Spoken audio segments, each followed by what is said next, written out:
have a for today. Paloma from Dio again. Nice. I do like the nice. espresso martini better though, but cheers. Cheers. It's such a small can. I dribbled a little bit. I like miscalculated how far it was from my lips.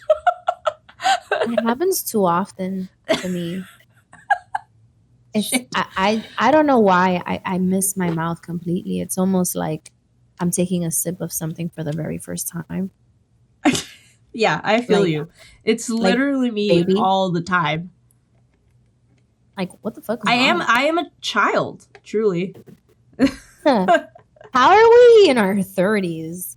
I think about that. You know, often. actually, I was just talking to Marissa about something because, like, she sent me some video on Instagram. I think it's like a Steve Aoki song, and she sent it to you. She was like, let me see what she said.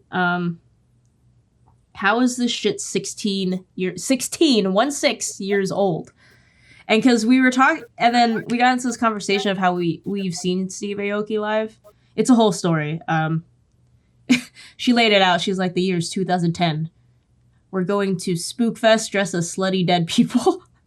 Lorrie pre-gamed too hard in the parking lot. I did. I died in the car for a while. Marissa has a travel lotion bottle filled with Captain Morgan in her underwear. Lorrie comes back to life and finds us in the shit show that was the Cow Palace just in time to meet Steve Aoki. And that's all a true story. And I just don't know how I did this shit at all. And like, this is Steve Aoki, by the way, and us, circa 2010. But like, we were talking about, like, I was like talking about how I want to make like a bunch of like graphic design posters telling like a static image that tells like a story of like one of our crazy nights, but it's like so designed, it's like aesthetically designed and it's like a subtle storytelling. But she was like, I'm surprised there's some shit that we did that I'm just surprised we're alive. Not only like crazy shit, but just like being dumb sometimes. And it's true. The worst. It's really the bullshit of it all. Are we recording? Yeah, I'm recording. Oh, okay. Welcome. Oh shit! Wait, to the I chaos. pressed the button. I accidentally went minimized. Sorry, it's a mess. Okay, you're good. I pressed a button and it did that MacBook thing where all the windows go up into mini windows, and I was like, oh my god, I hate that. That's how I lost you a little earlier. I hate when that happens. Welcome to the chaos. Already. We forgot to introduce ourselves. I'm Mel. It's fine. I'm Lorrie. But continue what you were saying in response to me. I'm sorry. I think it's really so funny that everything in retrospect, 2020 hindsight, is so unbelievable that we did all that bullshit when we were younger. I feel like when you tell me about the things that you did, I applaud you because I wish I was that crazy. Like I wasn't that crazy. I wish though, like being 33 now, that I wish I would have like gone there. I didn't really like start I'm not my even that antics crazy until I was like in my early compared 20s. to some of my other friends too. I'm like mid. Like I'm vanilla compared to like so many people, like I'm like, I've never tried coke, like I've never, you know what I mean, like I'm like, is that what you consider there's other crazy things that doesn't have to involve drugs. But like that's just like one example, like I'm not a wild cat. Like one of the craziest things that I did, according to me, when I was in high school was I practiced the SpongeBob until I twisted my ankle. You know what I mean? Like that's my crazy. Like that's like, Melissa, what are you doing? You're gonna hurt yourself. And then I do it, you know?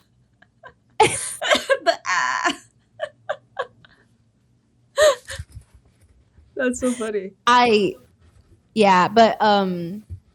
the thing is, now that I'm 33, I'm too tired to be that crazy. So I just like knit. I don't leave my house enough anymore, but like it's just because like I guess it also just changed when I changed neighborhoods. You know, it was easy in Midtown to just randomly do something. Not that like I love Brooklyn, but like I'm in a very just residential area, and a lot of stuff closes kind of early here, besides like a few bars. Right. So it's a little different, but I mean, I feel like I'd still do something crazy, but I also know my limits at this point, so I'm not gonna like just try something to try something unless I'm like, you know, I can do it. It's fine. You know, I gotta be a little more confident that I can do it, not just do it. You know, Yeah, but I might still do something random. Who knows? Right. I It's think I'm also just like loud our now. frontal lobes are developed as well. I guess so. You know, Are we actually adults now? that's a good question. I don't know. I do think a lot of the stuff I did was just very funny. But I mean, most of that stuff, like stories with Marissa and stuff, were college. But I guess we went to college when I went to college when I was 18. We were 18 when we met in college. So I guess we were pretty young. There's something in my eye. Pretty young doing some random shit. There a lot of shit happened in college, which is very funny because we didn't go to like a university or anything with a campus really. They were just like two buildings in smack dab in the middle of Emeryville, California, and it's like it's by the freeway. It's so random. But we lived across the street from the school, and it was just like chaos. You know, just all of us together. Yeah. But high school, I mean, like I did some stuff in high school. I first smoked weed when I was like 13 or 12 or something. And like, I knew a lot of people. What? That's unheard of for me. A lot of people in high school, like I didn't do Molly till college and when I went to raves and stuff. But I knew a bunch of people that did like ecstasy in college. Not college, in high school. And I just like, I remember, I don't know if this is weird talking about drugs on here, but I'm sure all of y'all, there's people out there who remember. If you're from California, because I think regionally when you did ecstasy in high school or when you were younger, they had like names. I'm talking about drugs in high school. This is terrible. I'm almost 34 now, so you guys can't say shit to me anymore, but we do not condone. Yeah. I'm just like, it was just the stuff that happened in my life when I was younger, and it happened. I'm not saying go do drugs, but like ecstasy pills had like names, and I think in different regions they were different names. But I just remember I would hear those names around like the school, so that let me know how many people are doing that in high school. That's crazy. It's wild. And sometimes when I watch shows that I feel like they're over, I think a lot of people think they're like over, like a lot, like Euphoria or like Skins or like Degrassi. Right. Yeah. I mean, there are some like weird shit that goes on in those shows, but it just kind of depends where you went. Like some crazy shit happened at some schools, dude. I'm sorry. I'm really distracted by this guy over here. He's scratching the straw on the boba. What are you doing? What are you doing over there? Oh, okay. I see what's going on. I see what's going on. This is for everyone's entertainment.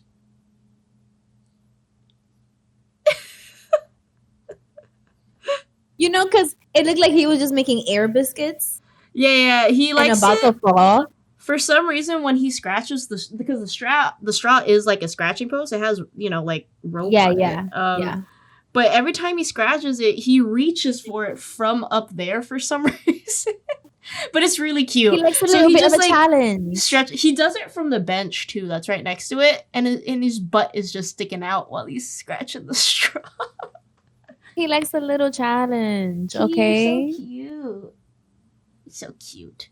What a cutie.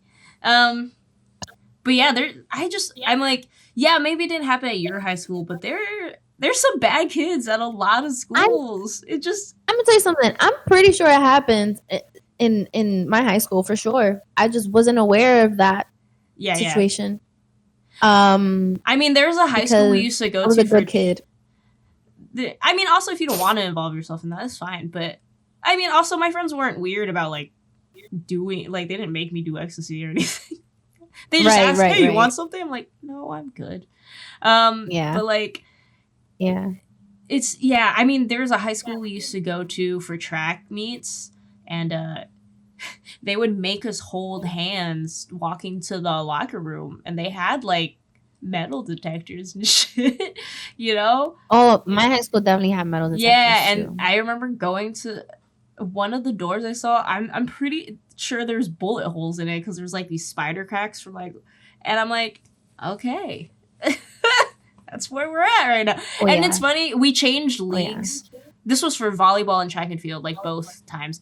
But I remember we changed leagues for volleyball one year, and we went to like a way nicer high school in like an affluent area, and I was like, okay, what's this place?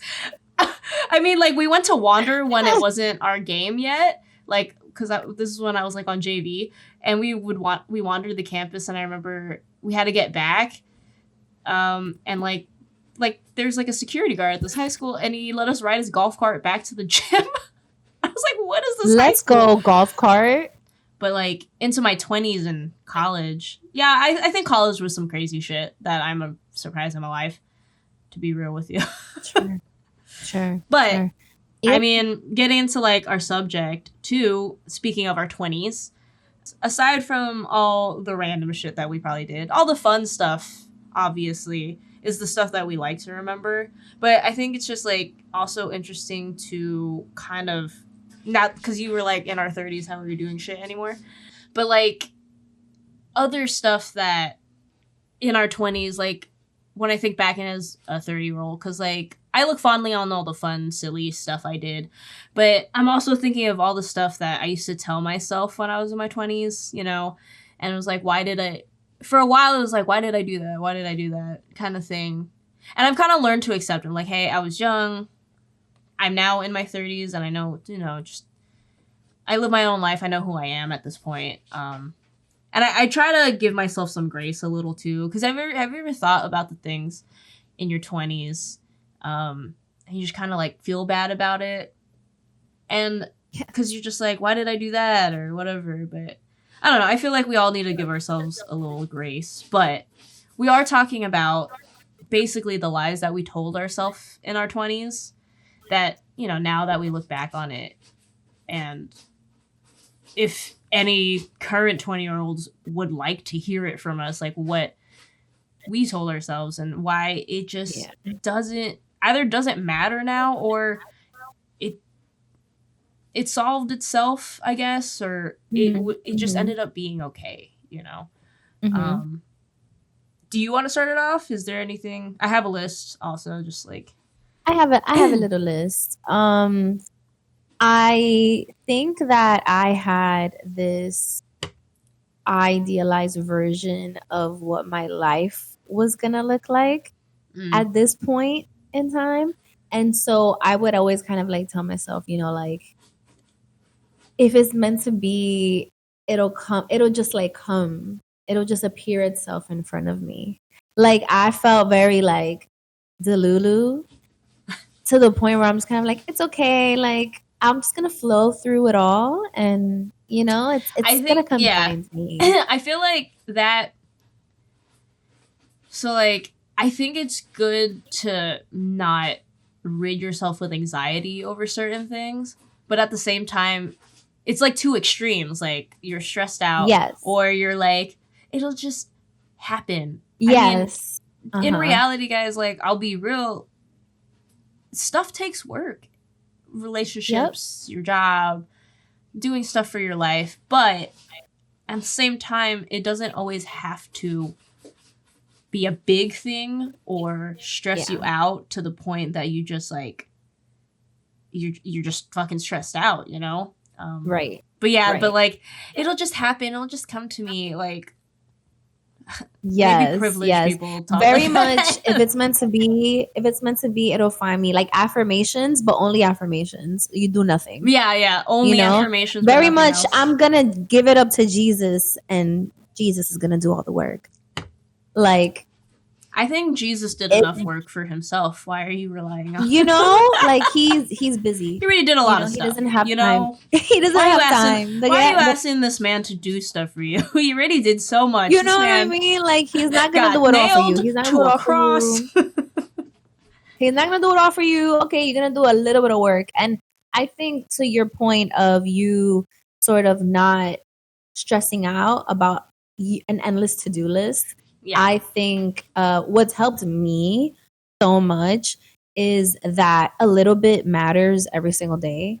I think that maybe like in your 20s, you see the world as this kind of like overarching, like kind of like dooming, like looming figure that you have to achieve like this, that, and the third, like on this timeline, or like by this day or by this year, and you want to attack it all like this. Yeah. And I've learned that 1% every day is better than like forcing yourself to do 85% or 90% every single day, because you're going to get better and you're going to get just a little bit further on whatever you want to do every single day just by doing that little like 1%. And I've had to learn that the hard way. Girl, I'm still learning. I'm But ADHD as hell, so sometimes, I gotta take my little wins when I can. Yes. And it's something that I mean, I'm 33 now, and it's something that I have to remind myself every single day. But it's something that I was just blind to in my 20s, you know? Yeah. Like shit takes work. Okay. It takes work.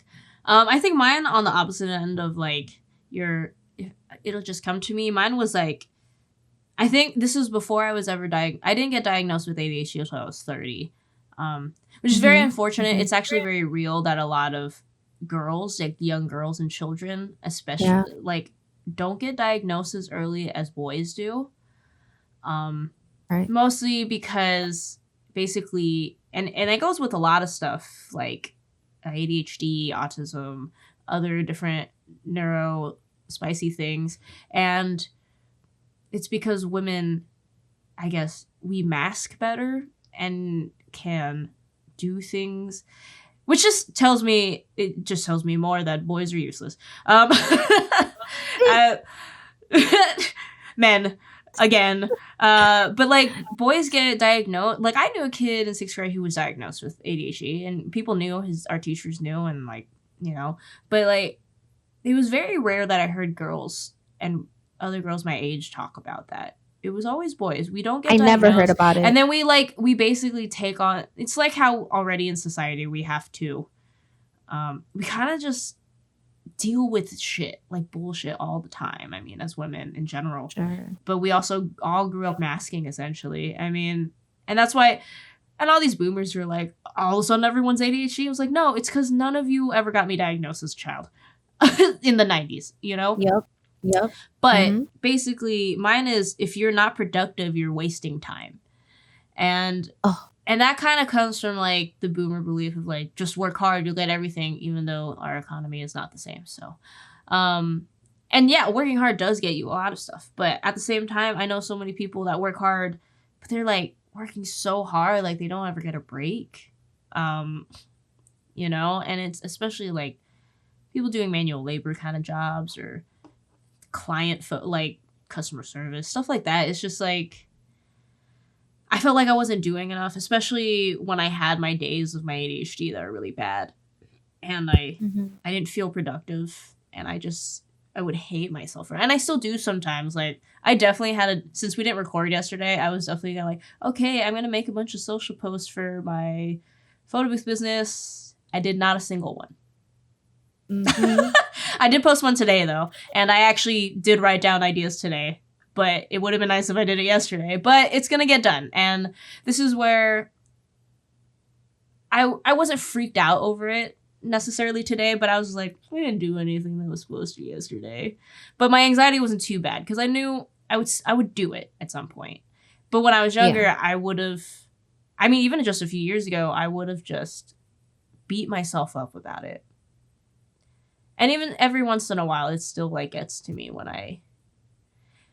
just because I just have a lot to do. I don't even have like a full-time job right now, but like trying to find work, trying to get this business going, and then like looking for freelance work. And you know, keeping my house together. You know, and trying to have a social life because I want to be outside, but like, you know.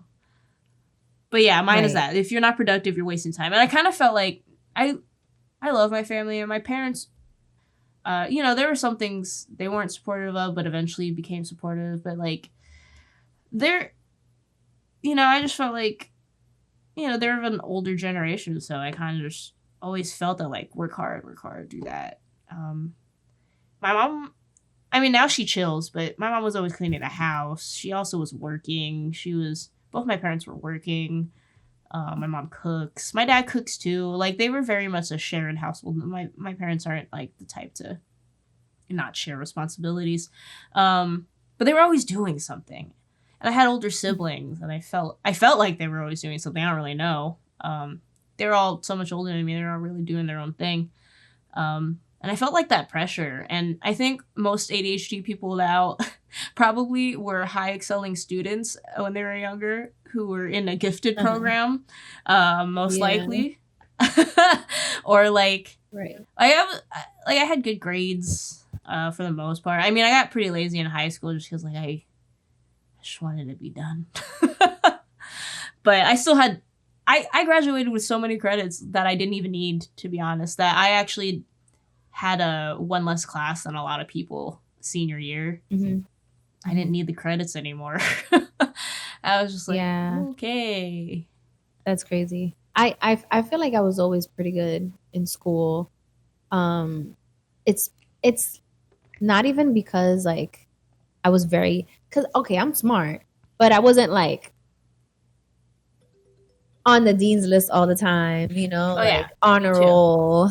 But I did well. I did pretty well, and I did pretty well in high school up until maybe like the second semester of junior year into senior year. Like, I also wanted to be like over this already. I cut class a lot, like maybe junior and senior year, honestly. Like, I kind of wilded out.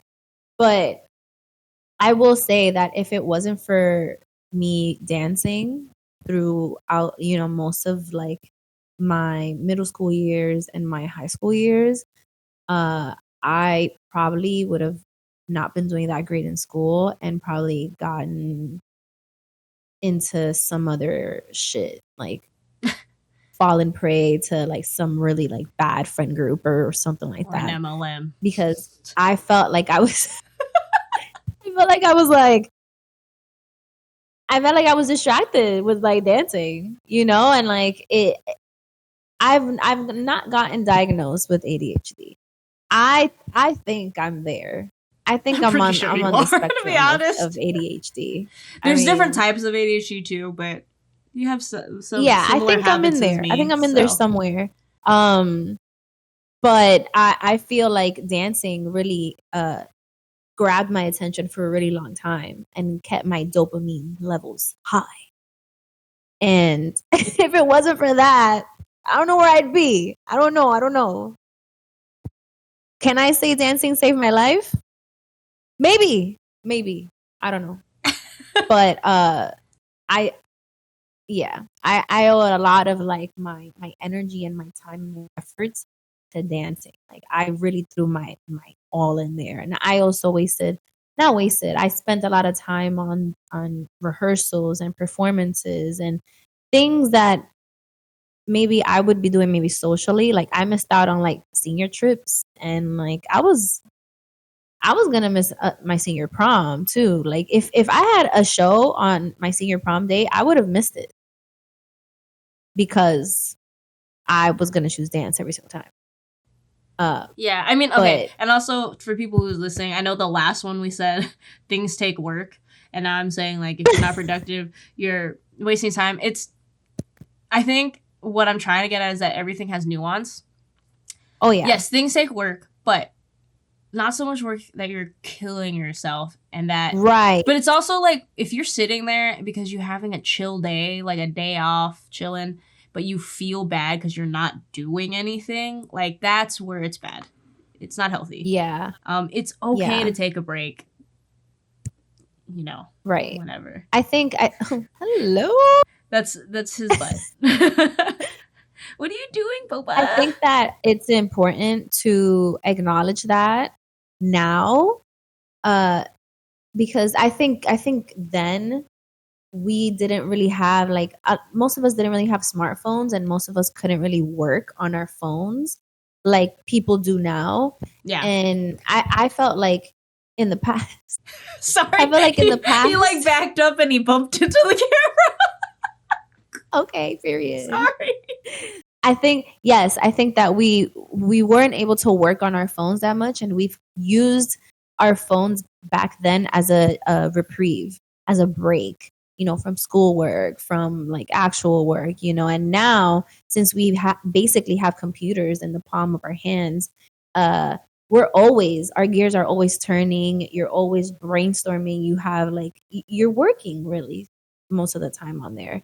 You're answering emails, you're answering chats, you're on Slack or on this and that and the third. And it's easy to lose yourself in productivity. It really, really is. And that's why a lot of people now, and especially people in their 20s, they are probably way more anxious and way more suffering from depression and more ADHD symptoms, because they can't seem to get away from the work and the productivity that's like ruling us. Every single day.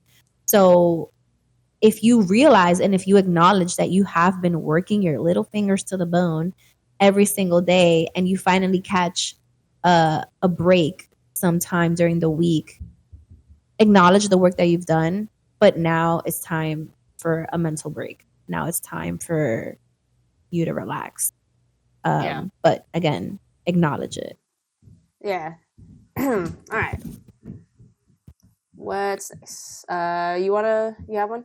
Yes. I think yes. I just did mine. Okay. I used to tell myself, I'm young, I'll be fine, I don't need to sleep. Oh yeah, we're like sleep is for the weak.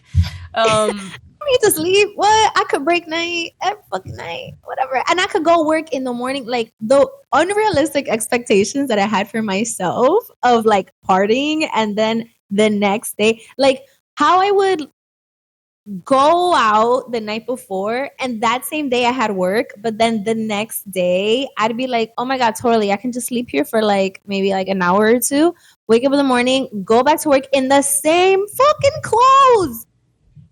Bruh, I used to do that shit too. What's wrong because, with like, me? I would party and then I would have like when I worked in the NBA, I would have like a home game the next day, and that's like a 12-hour day.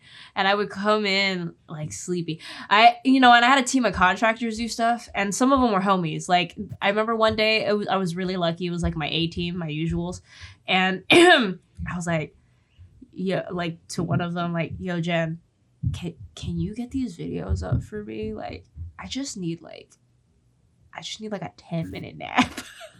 And I'm like, because I'm in like the audio room. There's like control room, and it's like video people, all the video people, and like a lot of staff. And then there's the audio room, and it's smaller, so there's only a few of us in there. And I'm in like my back corner, Mm-hmm. So it's just like napped at my desk, and I was just like, oh shit.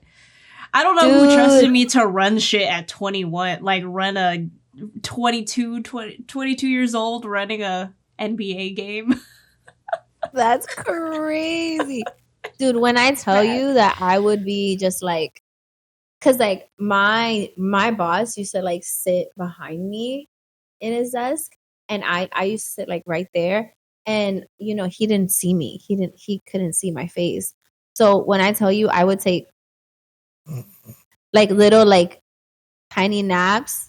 It's the little snoring throughout the day, like working, like I'm like working with my hand on my mouse, and I'm here like. It's the little snore. It's the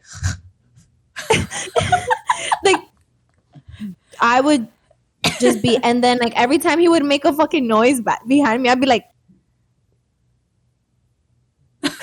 Just fear in your eyes. fear, real fear. I'm like, oh fuck, like it wasn't like a realization. Every time it happened, I'd be like, I just gotta sleep extra. You know, I get home, I'm just gonna go to sleep. But it wouldn't stop me the next time. I would do it again and again and again. It wasn't nothing. It was fine. Yeah, I mean, this goes back to like what we've talked in other episodes of we did not take care of our bodies when we were in our 20s. No, man.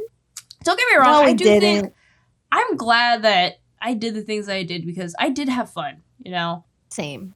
I didn't like waste too much time worrying about too much stuff. I still got to enjoy being in my 20s, but I was working full time at 21, you know?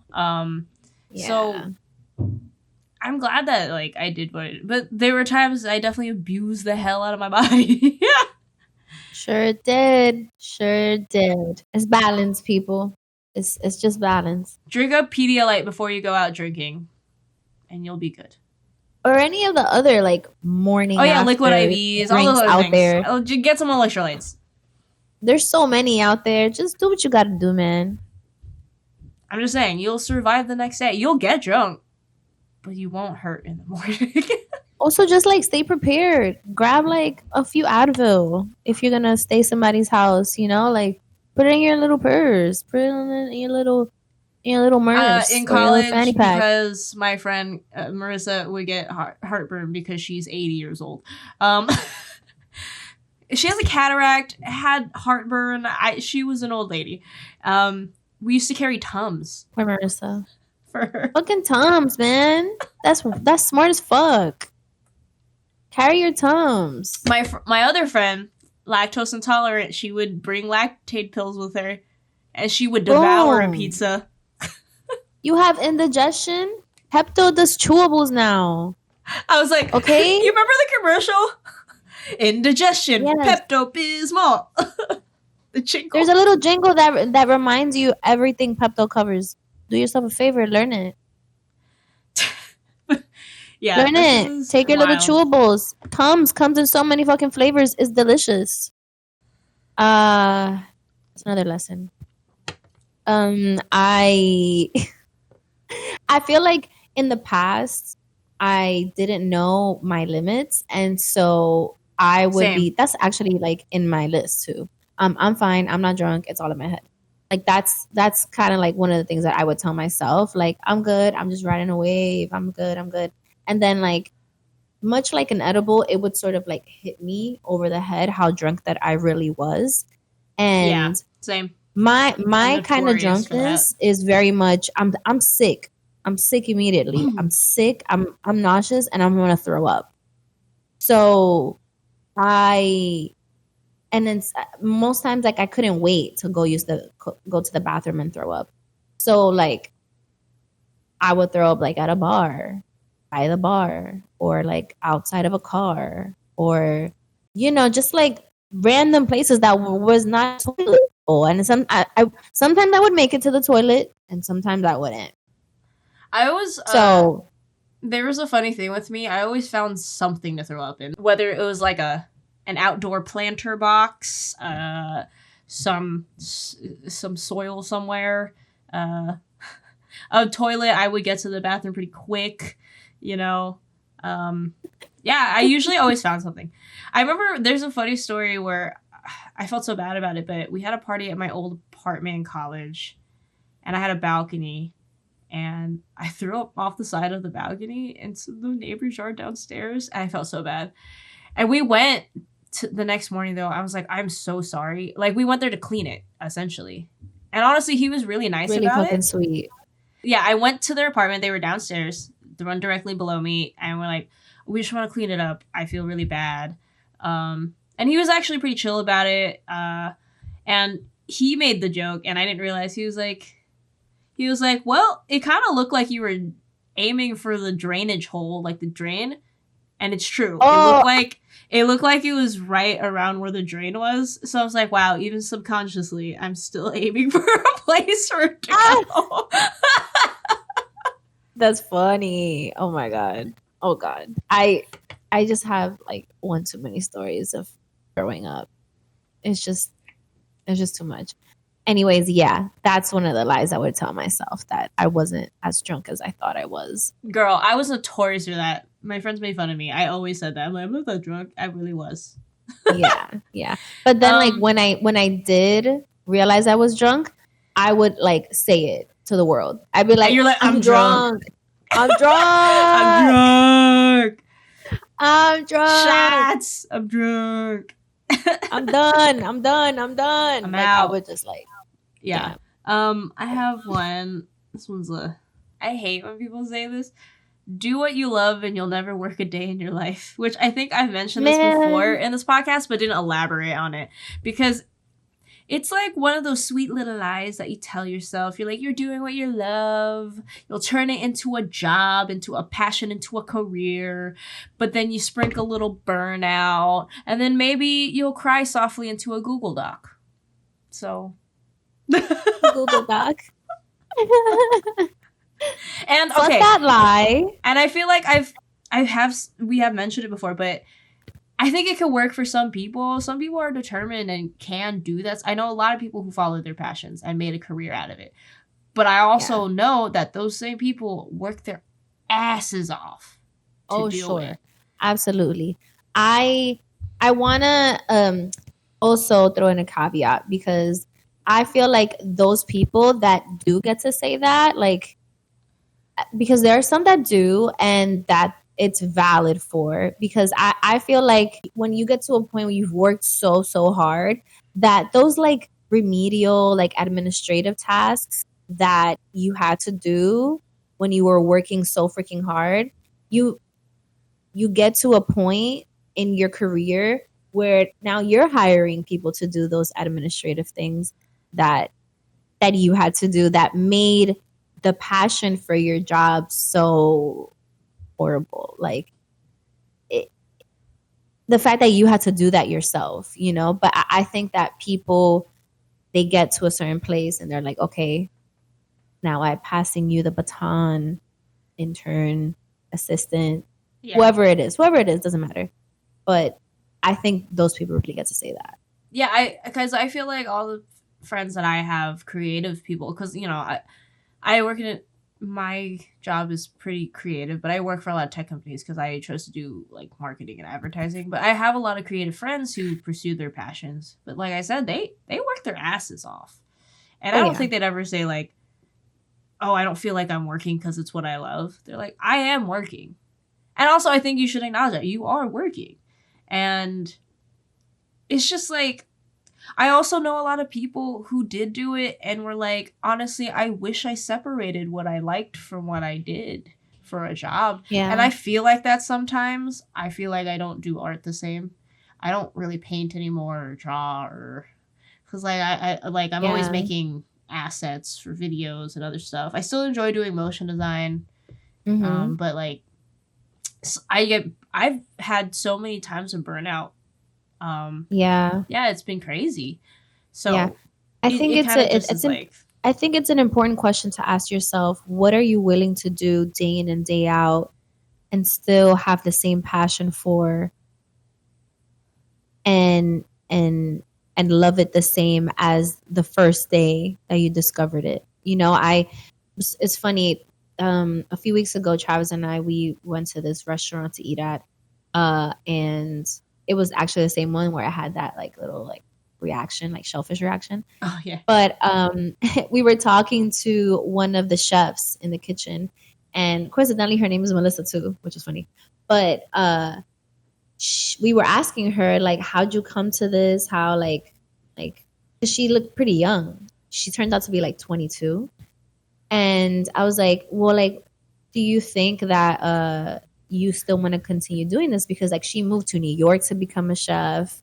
Like she started out baking, and like she went to school for culinary arts and everything. And she just kind of like, honestly, I think I might want to quit it. I want to like pivot to something else. And I'm here like, really?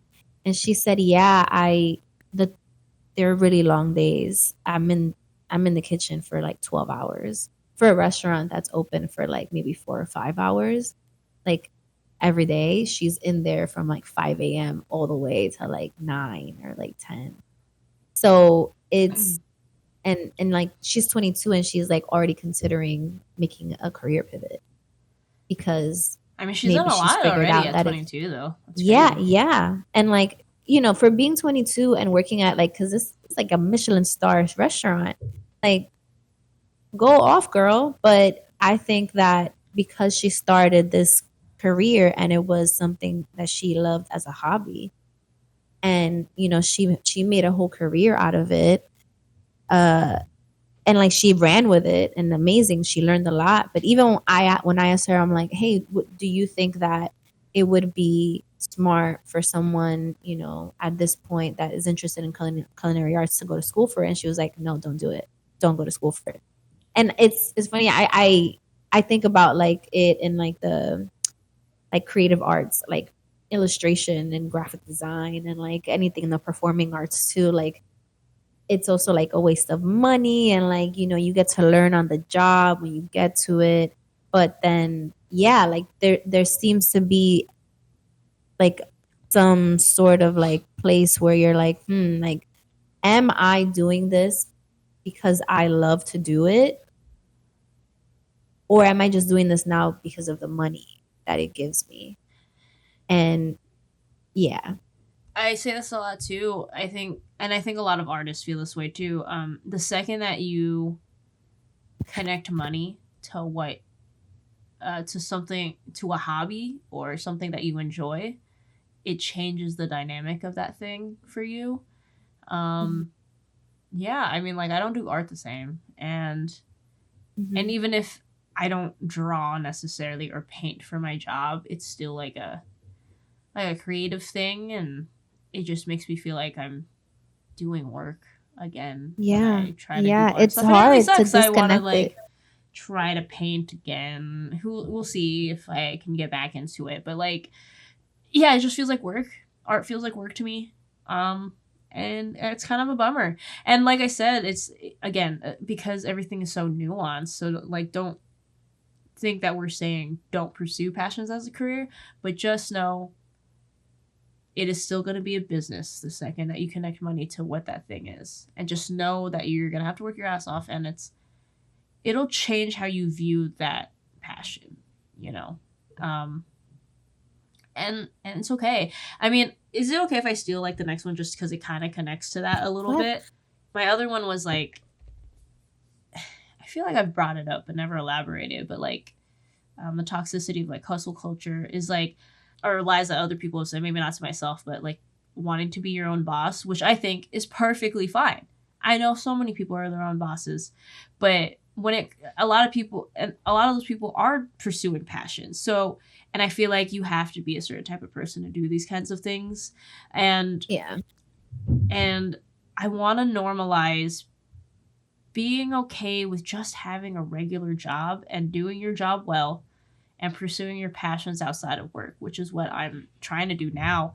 Unfortunately, though, companies are exploiting a lot of people, and it's hard to kind of do those things because it's hard to keep a job now. Layoffs happen a lot. The job market is absolute shit right now. When I was younger, I felt like if I didn't do a really cool job, like it didn't matter, or if I wasn't my own boss, I'm a slave to the system or whatever the fuck people say. And I'm like, I'm just doing my job to survive. Like anybody, I just want a job that I could do, that I do well. It's kind of like the conversation I hate when companies ask you how you want to grow at a company or where you see yourself 3 years, or like every quarter when you do like reviews and shit, every fucking quarter, and you do your mid-year reviews, your end-of-year reviews, and they're always about like goals. What have you improved on? What do you want to pursue? And it's just like, why can't I just do my job well? Because I'm obviously doing it well. I'm not giving 200%, but I'm giving at least 100, 110%. But like, why can't we? Everyone expects us to do more at a job. But what happens if I like my job? It's why I've never wanted to pursue really being an art director or a creative director. I'm now considering art director just so I can get like the salary, but like I've never in my life wanted to be a creative director. I don't want to be a manager. I just don't want to have to manage. I don't like managing people. It's like babysitting. Girl, I'm the same way. I just like, I feel don't the like to same do it. way. I like to do the thing. I'm only considering art director because a lot of art director jobs I'm still able to make content while managing. Creative director just seems like a lot of fucking meetings to me. A lot of just like Fuck yeah, budgets and other man. shit. I mean, I just was never that person. Being any kind I of just director, feel like when you were just younger, psychs me out. people keep telling you to be like a leader. And just because you're not a leader doesn't necessarily be like you're a follower. It's more that I know how to do my job. I do well in it. It's what I excel in. And I do it well. But Yeah. everyone wants you to be the leader. And maybe that's a lie. I told myself like I had to be a leader. I had to be an art director. I had to be a creative director. I like people boast about being their own boss or an entrepreneur, and I applaud them for doing the work. But like sometimes I feel like people make you feel less than because you're not your own boss or you're not trying to aim higher. And I think there's a point. Yeah. It depends on the job, obviously. Like sometimes aiming higher should be something that maybe you pursue a little, but it kind of just depends. Like I've seen it when people are in a relationship with people who don't have very much ambition, and I can understand why that doesn't work. But that's because you probably just don't work together, and you should find people that you work with better. I hear you. I feel like I also never wanted to be a manager too. I remember being offered like lead in the data team that I was in a few years ago, and I didn't want to be that. First of all, I hate data.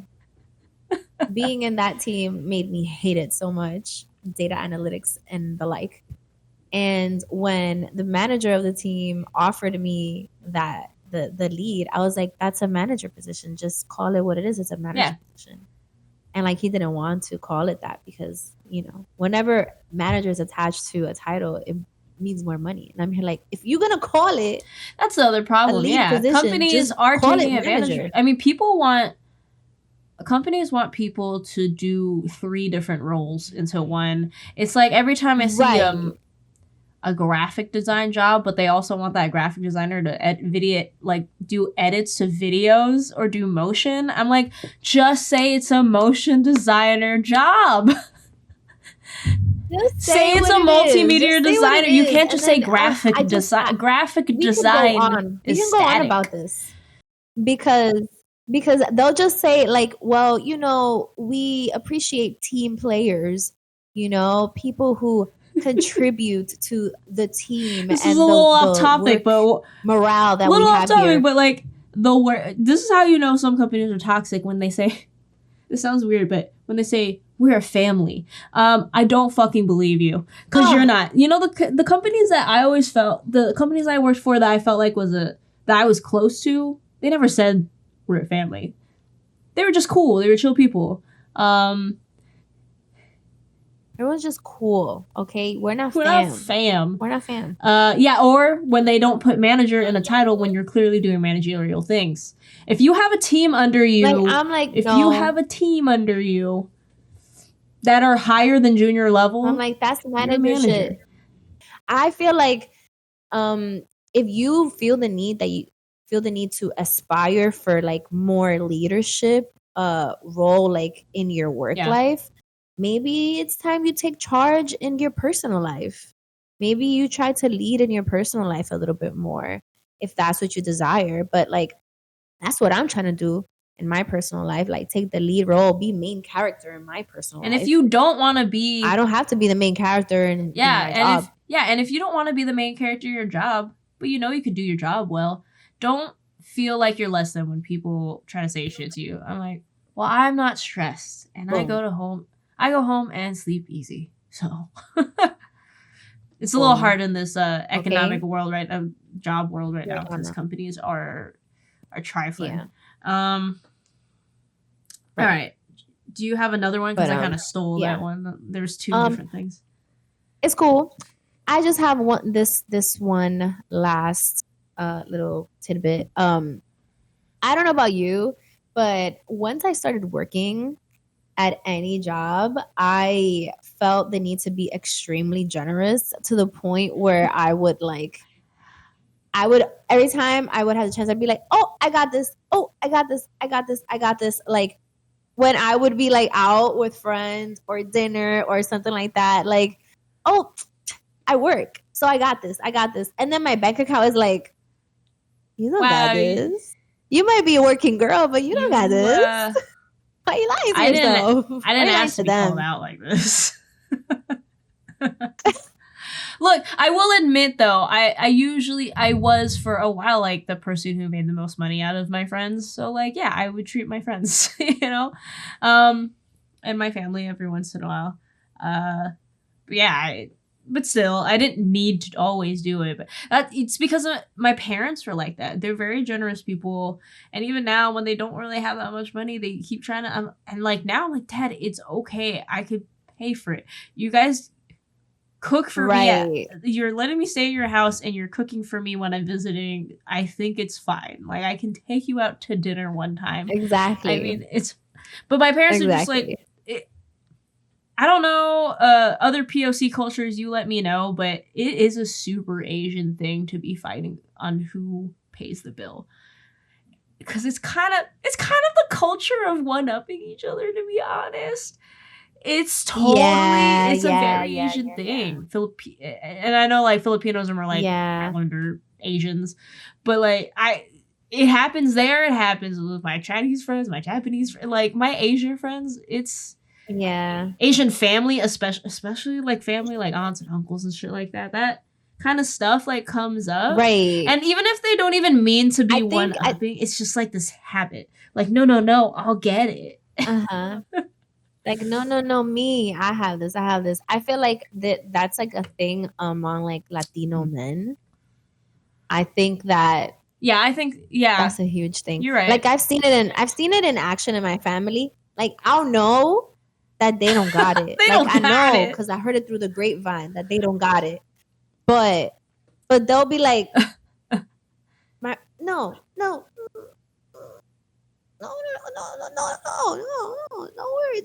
worry. And I'm like, I know, okay. I like, okay, I heard you don't got it. I think it's because they all like, I mean, especially, I think it's because a lot of our older not just our parents, their parents, like the immigrants that came to the US or like at least grew up with immigrant parents, it's like having to prove that you're okay. Also because I feel like just other people were judgy maybe like in those cultures. Like have you ever watched Never Have I Ever? It's a Netflix show. Devi is like and she's like in an Indian family, and she talks about how like the aunties show up to a party, you're gonna get judged, and I'm like, oh, I feel like a lot of cultures have the judgmental aunties that that happens everywhere. I feel like when you're brown. Oh my god, yes. I just feel like a lot of it. I mean, that also happens in like I'm pretty sure that happens with white people too. It's just like this weird, especially like older boomer and even older than that, like mentality of like showing your wealth, because like obviously wage disparity is still a huge thing now, but I feel like back in the day though, like it was very clear who's rich and who isn't rich, yeah. They're even more separated than we are now. They would flex. They would flex an insane amount, and oh my god, I was gonna say something. We would flex an insane amount. Oh, I think it also. I hate to say it because I feel like this judgy thing happens a lot with extended family. Oh my god, that you don't even fucking talk to. Like, what the fuck? Like, you don't even know me. You don't know me at all. When's the last time you saw me? Last year? Last Christmas? Last Thanksgiving? Like, did you even see me last Thanksgiving? I know that like it also is a cultural thing. I mean, I know like some Samoan friends, they're super family oriented. Like they're so close to like their siblings and shit. Mm-hmm. You know, it's a huge Yeah, like their relatives are like their right, besties, like messy which is messies. awesome. And That's pretty like cool. I know other cultures like that too. Maybe it's just us, you know, Dominican, Filipino.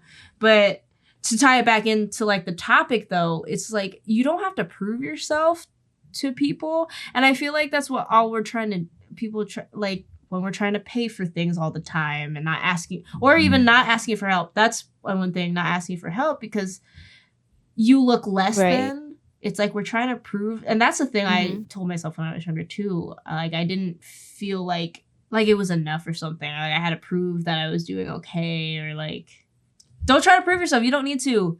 Just as long as you feel good, like you feel okay and you're taking care of yourself. And it doesn't a lot of stuff takes time, like we said earlier. Sometimes stuff doesn't happen immediately, but you have to. I'm still in that place like when I started a new business and it's been slow and it's been a rough time mentally, but like do stuff for you and, take care of Cool. yourself, take care of your family if you want to, but like give yourself some grace is just what I said in the very beginning. Give yourself grace, give yourself a hug. But yeah, do you have any more? I think I have like one more, but you have any? I don't think I have any. Okay, it's like this is relationship wise. We're both in relationships, so we can kind of. But it's like Yes. you'll just know when you've met the one. And I've talked about this in a different episode. I don't remember which episode, but I have mentioned that I don't believe in soulmates in the traditional sense. I do think we do have them. That includes also like platonic relationships. But because time and space is such a like ongoing changing thing, I feel like we have multiple soulmates, and it all really just kind of depends on the time in your life, what direction. Like it's like when you watch movies and there's different timelines, it kind of just depends on the timeline you end up on, So I'm not really a believer of the one, but I also am a huge non-believer of love at first sight. I also don't. I'm not convinced of that whatsoever, because I think it takes time to foster relationships, and I think your person, and like sometimes it might take time. Sometimes you do see it early on. And I think a lot of people really dwell on trying to find the one. I don't know how Gen Z feels about that. You guys let me know if any of you watch us, but like, what do you guys think about love and love at first sight and dating? Like, do you believe in those things? Do you believe in soulmates? I know millennial wise and maybe Gen X wise, and probably our boomer parents, it was like the one and soulmates, and I just don't really feel that, because my siblings had multiple relationships before ending up where they are.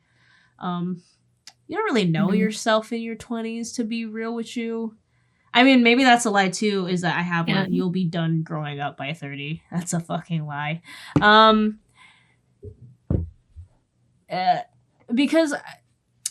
Because I think a lot of our beliefs are based on old beliefs when, the life expectancy was like what, 40 or some shit? Like it was super low. Like 45. Yeah, like it was super low. And I just feel like maybe the thinking didn't adapt because our life expectancy is much longer now. But somehow we've stayed in the same thinking that we have to achieve things by 30. That's why every time I hear, I don't want to harp on Gen Z, but like I'm just saying when they're like, you're old, or like alpha or whatever, but when they're talking about like you're in your late 20s or 30s, like you're fucking dead apparently.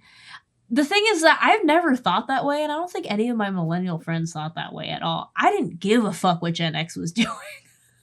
No offense, guys. I love you. I love you truly. I just didn't care what they did. I think it's more boomer mentality of like, well, I guess Gen X could be in it. It depends. Maybe the older Gen X. But like finding the one and doing it, it's just like all that mentality still stayed through the generations. And it's like, And unfortunately, I feel like Gen Z is falling into that pipeline of still thinking 30 is old. But like, you don't fucking know yourself in your 20s. I'm gonna let you know right now. It doesn't matter if you're successful in your career or not. You as a person, I guarantee you don't know who you are. But like, that's okay. But why are we still thinking 30 is we're dead and we can't do anything anymore, apparently? We can't go to a concert and have fun because that's cringe. It's just like, guys, you're gonna reach that age at some point. You're not gonna stop aging. I think that's why I never thought of it that way, because I knew I was gonna get to that age at some point, you know? You're not gonna just stop aging. It's okay. Our life expectancy's much higher, guys. Like, have fun. Just have fun. I think it's like, haven't you seen people like completely pivot their entire lives? Like, I knew 30, a lot of people. at 40, at 50, at 60. I've seen people completely just like change everything they're doing like at 60 years old. I spoke at like a school function of like women in STEM or whatever, and I met this lady, and I think she was like her late 40s, early 50s, and she was like, honestly, I've pivoted at least 2 or 3 times, completely changed careers. And she was one of the speakers along with myself. And I was like, it was nice to know. It was nice to know that, you know, because it also gave me the confidence of like, it's okay if you need to change a little, and switch things up. Fine. It's fine. Like, this life, we're all fucking doing it the first time. We're all surviving. I'm gonna tell all of us We're not just in our 30s and younger, all of y'all, we're just surviving. You know what's happening in the world right now. Do what you need to do. Yeah, man. I'm sorry. Yeah, man. I just gotta do. And then as for the soulmate stuff, I feel like I'd like to say that I've found my one. That would be nice. But I think my thing was like, you can find the one of the soulmates. Yeah. Again, you're on this current timeline, and I think that's the one that was there, you know? I just don't think that there's one end all be all, and I think that's what people think. Yeah.